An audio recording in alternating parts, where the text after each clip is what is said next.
गुणवान पुत्र होना चाहिए, माता पिता को कलाकार होना चाहिए। अपनी कलाओं को विकसित कीजिए, अपनी एनर्जी, अपना समय, अपनी बुद्धि, अपनी वाणी वेस्टेज मत करिए, व्यर्थ में मत खर्च। जो लोग अपनी शक्तियों का सदुपयोग करते हैं, जो लोग अपनी बुद्धि का सही उपयोग करते हैं, वही लोग आगे बढ़ते हैं। उन्हीं का नाम होता है, उन्हीं का यश होता है, उन्हीं को सफलता मिलती है। फालतू कामों में बुद्धि को मत लगाइए। निवेदन करूंगा, फालतू बातें भी मत कीजिए। प्रार्थना है मेरी कि फालतू कार्य भी मत कीजिए और समय का सदुपयोग करिए। तुम्हारे पास सबसे कीमती चीज समय भी है। समय का बंटवारा भी सही करिए। The division of time in life, जीवन में टाइम का बंटवारा भी सही होना चाहिए। कितना समय इस शरीर के लिए देना है और कितने घंटे परिवार के लिए देना है, कितने घंटे समाज के लिए, कितने घंटे राजनीति के लिए, कितने घंटे गांव वालों के लिए। घंटे बांटिए, मिनट बांटिए, कुछ घंटे अपने लिए भी रखिए, नहीं तो आखिर में घंटा बजाते रह जाओगे। हाँ, कुछ घंटे अपने लिए भी रखिए, कुछ अपने मन के लिए भी घंटे निकालिए, टाइम निकालिए मन की शांति के लिए। इतना इस संसार की उलझनों में मत परेशान होइए। ये संसार तो उलझनों का जीवन है, यहाँ हजारों उलझने हैं। इस जगत को समुद्र कहा गया है। जैसे समुद्र में लहरें उठती है, ऐसे दुनिया में उलझनों की लहरें उठती रहती है।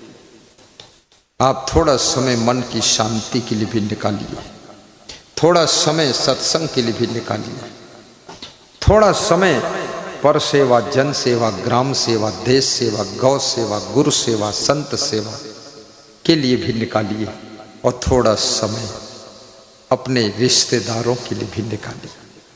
अभी तुम कहोगे समय नहीं है इसलिए रिश्तेदारों से मिल नहीं पा रहा हूं, और जब बुढ़ापे में समय निकलेगा तब तक रिश्ता ही नहीं रह जाएगा। इसलिए पहले से ही समय निकालिए। रिश्ता के बिना भी आनंद नहीं, प्रेम के बिना बिल्कुल आनंद नहीं। आप कितनी उन्नति कर लो, लेकिन कोई ये कहने वाला होना चाहिए कि आपने बहुत उन्नति किया, धन्यवाद है। अगर ये कहने वाला कोई नहीं है तो आपकी उन्नति से भी आपको आनंद नहीं प्राप्त हो।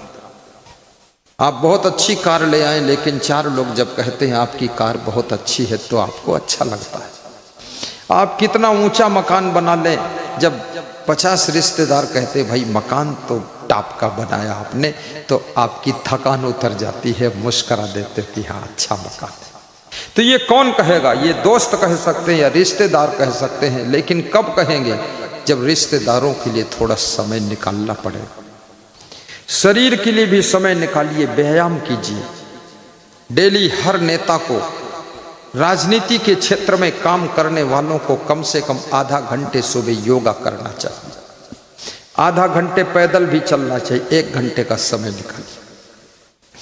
क्योंकि इस शरीर से तुम 24 घंटे काम लेते हो, आधा घंटे इसको सर्विसिंग के लिए टाइम दीजिए, 7 घंटे आराम का भी टाइम दीजिए, आधा घंटे योगा, आधा घंटे पैदल चलना।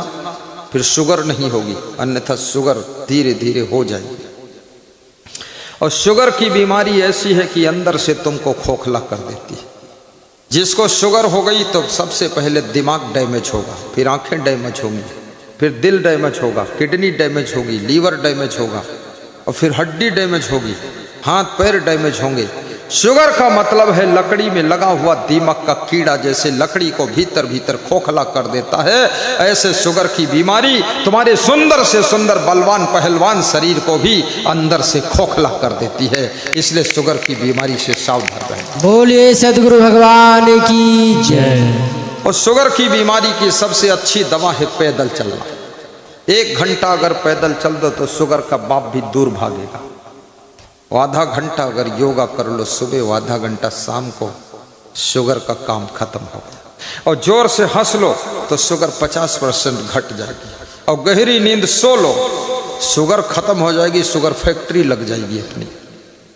हंसना भी जरूरी है। लोग हंसते भी नहीं है, थोड़ा सा मुंह खोलते हैं, दांत दिखाते, फिर ओठ बंद कर लेते हैं। ठहाका मार कर हंसो, ऐसा हंसो कि आंखों से आंसू टपक जाए।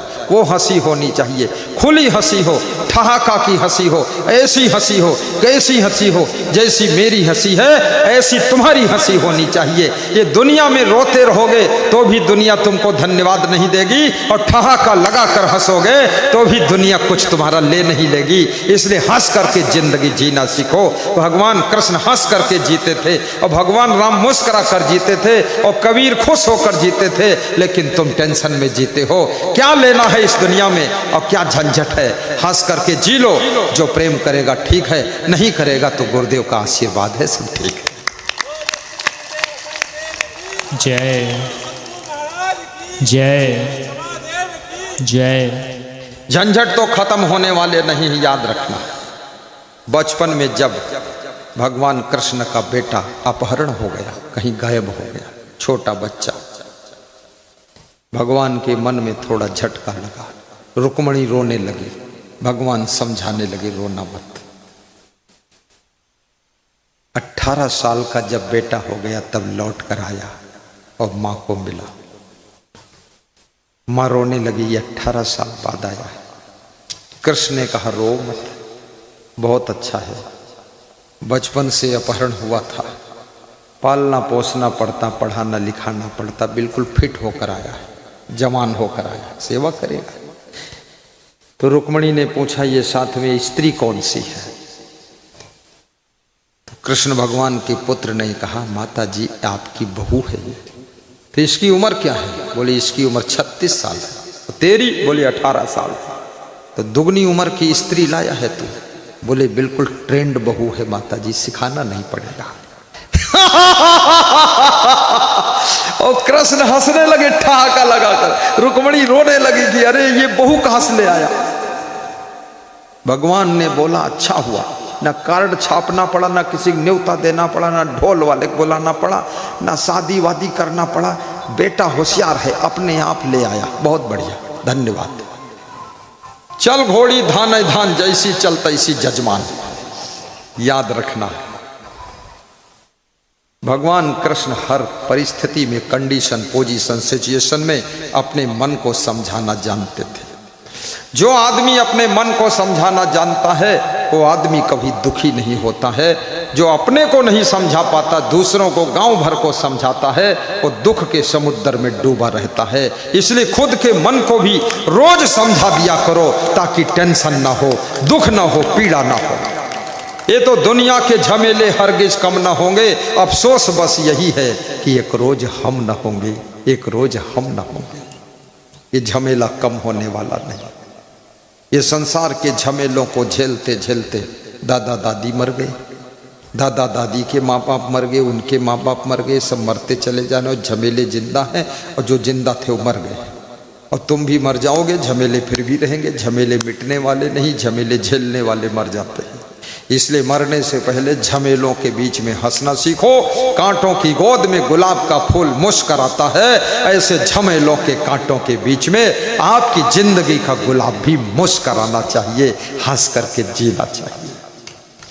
सब ठीक तो किसी का होगा ही नहीं। लोग पूछते हैं सब ठीक ठाक है, हालचाल अच्छा है, सब लोग कह देते हैं परफेक्टली ऑल राइट, सब ठीक ठाक है। सब ठीक भगवान का भी नहीं हुआ, तुम्हारा ठीक क्या होगा। भगवान राम का वनवास हुआ, वो ठीक नहीं हो पाया। उसके बाद जंगल में गए तो सीता हरण हो गया, फिर गड़बड़ हो गया, ठीक नहीं हुआ। फिर लक्ष्मण को शक्ति बाण लगा तो ठीक नहीं हुआ। रावण से युद्ध ठन गए, वो भी ठीक नहीं।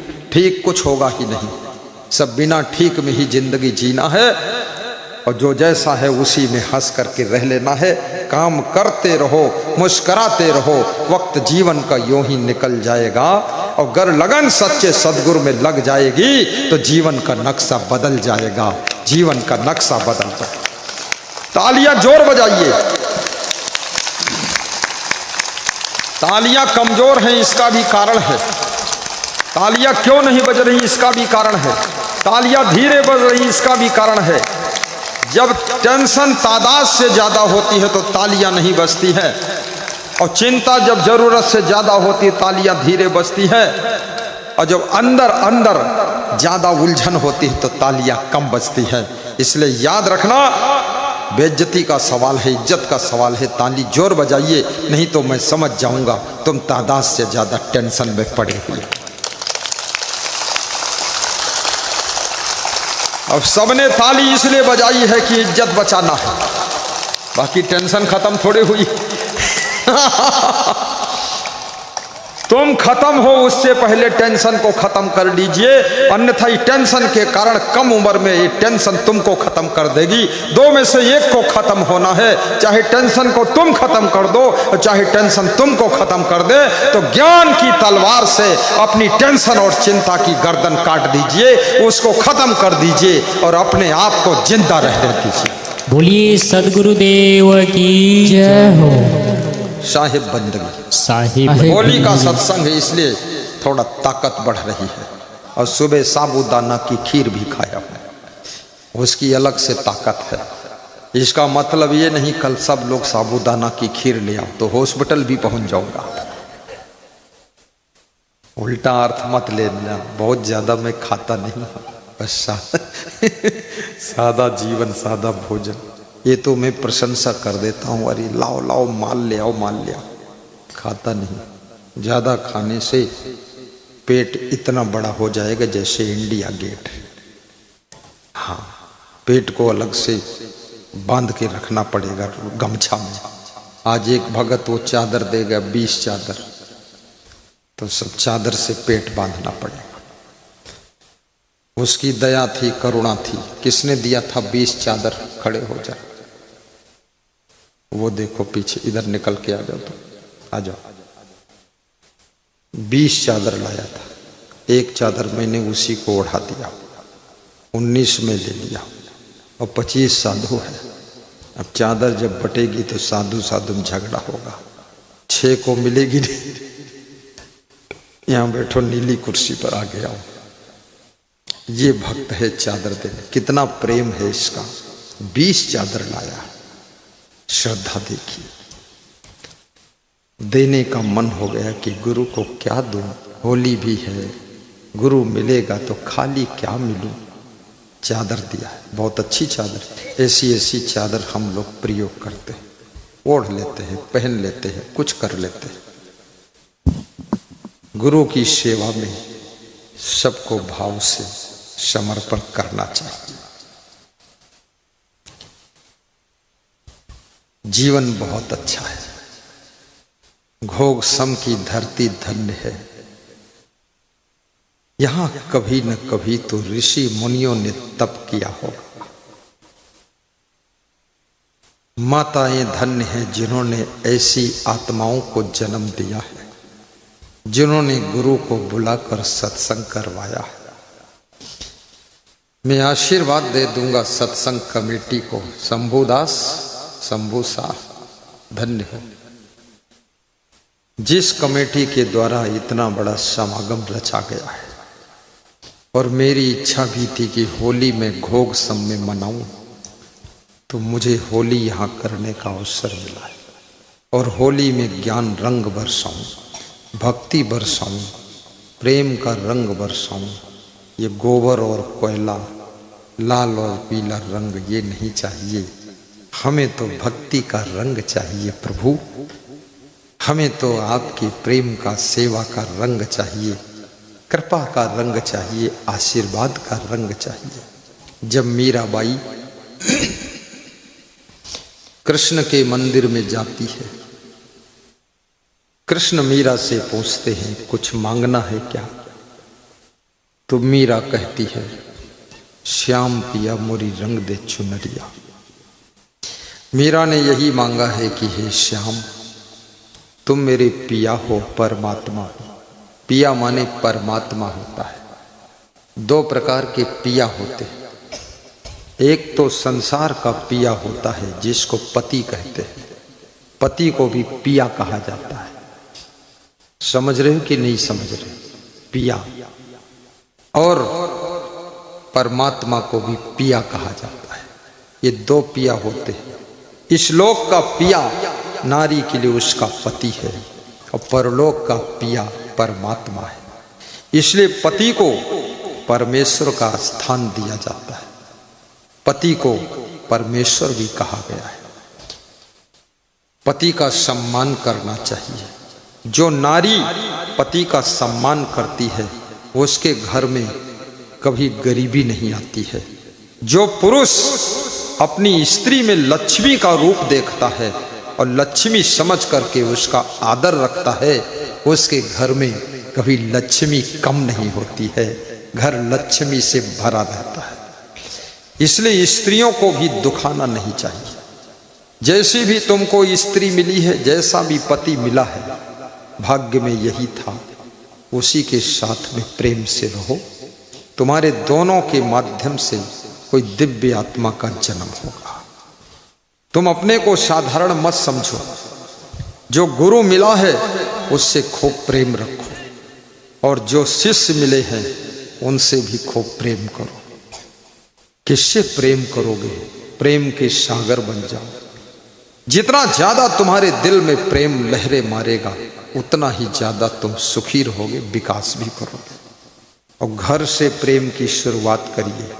बूढ़े दादा दादी, बूढ़े सास ससुर से प्रेम कीजिए। 10 मिनट का समय निकाल कर अपने दादा दादी के पास भी बैठिए।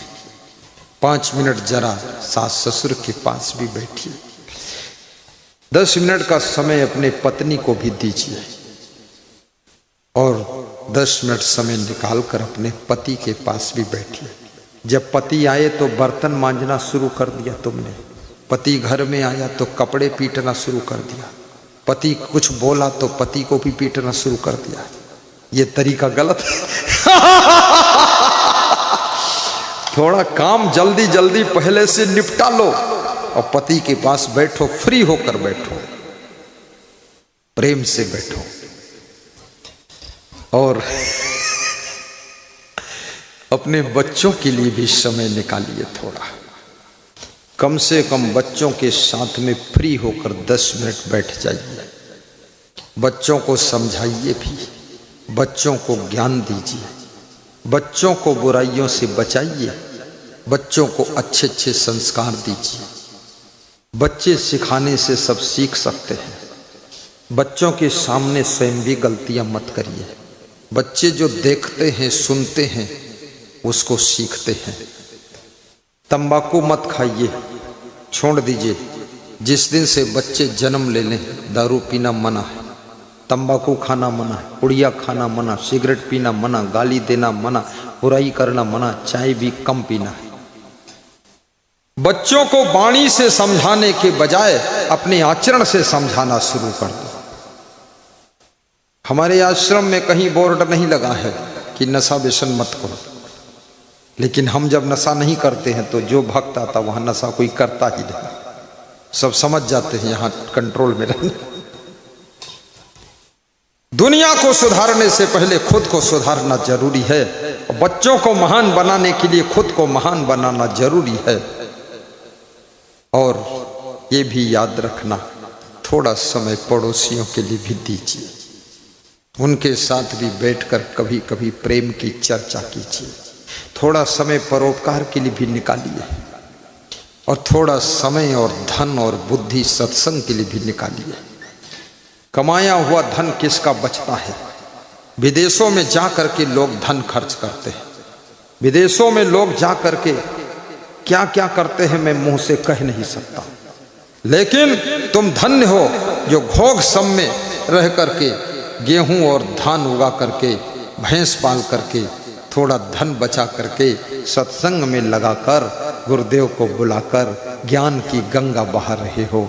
तुम महान हो उन लोगों से जो अरबपति हैं और पतन के लिए विदेश में जाते हैं, और तुम तो अपने उत्थान के लिए, क्षेत्र के उत्थान के लिए, बिहार को सुधारने के लिए थोड़ा सा धन बचाकर सत्संग में लगाते हो। तुम्हारी महिमा तुम ही जानते हो, मैं वर्णन करूं तो भी वर्णन हो नहीं सकती है। ऐसे भक्तों को बार बार व्यास गादी धन्यवाद देती है, नमन वंदन करती है कि आपकी कमाई की एक बूंद से लोगों का कल्याण हो रहा है। पैसा कितना कमा लिया है, लेकिन परमार्थ में एक कौड़ी नहीं लगाया, धर्मार्थ में 1 रुपया नहीं लगाया, सेवार्थ में 1 पैसा नहीं खर्च किया। तो कबीर साहब कहते हैं, दिया ना खाता ना किया पाया ना मंदिर भया उजाड़, मर गए सो मर गए बाचे बाचन हार। किसी को दिया भी नहीं और खुद ठीक से खाया भी नहीं और मर गए। जो धन बचा ठेलुहा लोगों ने बांट लिया। इसलिए 10वां और 13वीं और 16वीं पलही ये हो ना हो, अपनी जिंदगी में ही सत्संग करा दो, उसमें 10वां 13वीं पिंडदान सब हो गया उसी पे। हाँ, तुम्हारे मरने के बाद आटे के लोढ़ा बनाकर वहां गया जी में लोग डालने जाते हैं। मरे तुम यहाँ हो, फूके गए हो खेत में और आटा के गोला वहां फेंक रहे हैं गया जी में, और हड्डी फेंक रहे हैं हरिद्वार में। तुम्हारी हड्डी भी यहाँ नहीं रह सकती घोघसम में, वो भी हरिद्वार हम डाल देंगे गंगम, कि उधरे बही चली जाए और हरिद्वार हम डालेंगे गंगम, फिर बिहार में आएंगी वो। इसलिए याद रखना, कोई पिंडदान करे ना करे, तुम अपने जीवन में ही भक्ति करो, खुश रहो, ज्ञान सुनो, आनंदित रहो, मगन रहो, लगन में लगे रहो और श्याम पिया मोरी रंग दे चुनरिया ये गीत गाते रहो।